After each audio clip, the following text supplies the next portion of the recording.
আজকে একটু পাঁচমিশালি তরকারি বানাবো।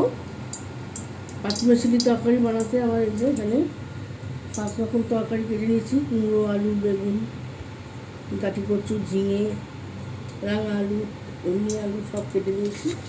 এই যে দেবো পালং শাক, আর একটু জিরে ফোড়ন দিচ্ছি,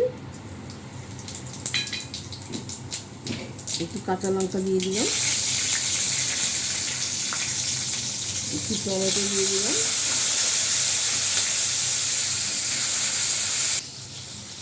একটু নুন দিয়ে দিচ্ছি।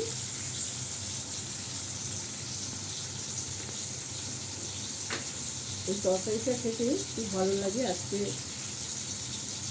দ্বাদশী যুক্ত একাদশী, সেগুলো নিরামিষ তরকারিটা বানিয়ে নিচ্ছি। আপনারাও এইভাবে বানিয়ে খাবেন, ভালো লাগবে খেতে।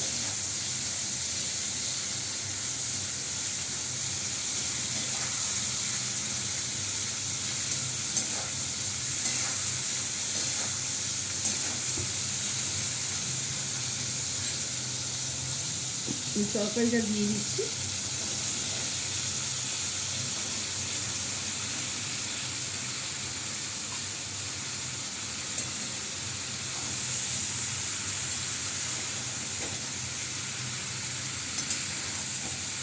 হলুদ দিয়ে লঙ্কা দিয়ে দিচ্ছি।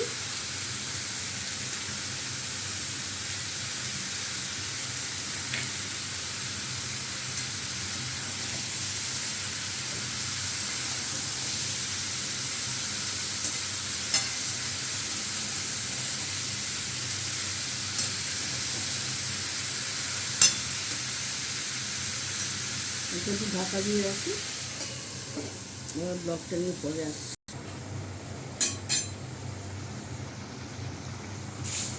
আমার পাঁচমিশালি তরকারিটা সাতলানো হয়ে গেছে। আমি পালং শাকগুলো দিয়ে দিলাম,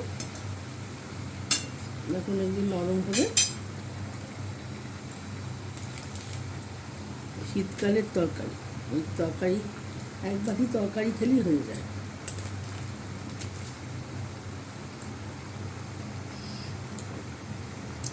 বন্ধুরা লাইক, শেয়ার, কমেন্ট করে দেবেন।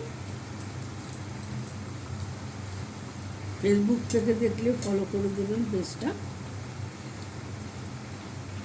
আর ইউটিউব থেকে দেখলে সাবস্ক্রাইব করে দেবেন। এখন এটা একটু হোক, তারপরে কেটে রেখেছি। ধনে পাতা দেবো, একটু মিষ্টি দেবো, গুড়। এখন তো চিনি কেউ ব্যবহার করে না, চিনি থেকে বারণ করছে। এটা একটু হোক, ঢাকা দিয়ে রাখলাম। বন্ধুরা আমার তরকারিটা হয়ে গেছে, দেখুন। একটুখানি বাদাম দিয়ে দিচ্ছি,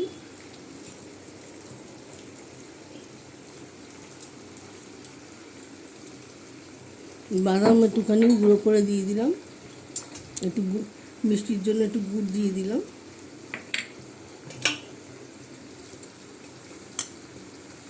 ধনে পাতা কুটাও দিয়ে দিলাম।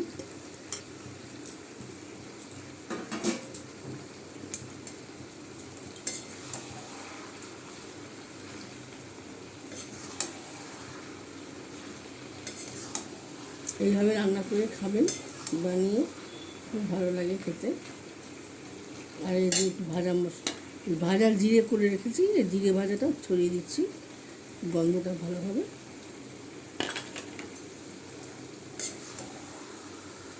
নমস্কার বন্ধুরা, ব্লগটা আমি এখানে শেষ করলাম।